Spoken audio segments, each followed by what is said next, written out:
ഇടതുവശത്ത് സ്വിറ്റ്സർലൻഡ്, വലതുവശത്ത് ലിechtenstein. ഇത് ക്രോസ് ചെയ്യുന്നത് ഓസ്ട്രിയയിലേക്കുമുള്ള ബോർഡറാണ്.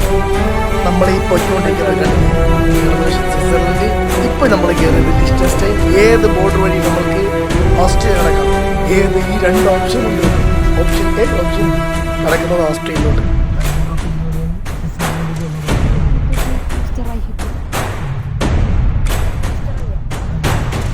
మోసాలే నిండిన లోకం రా, మేలంటూ మరవని బంధం రా, దూసుకొచ్చాడో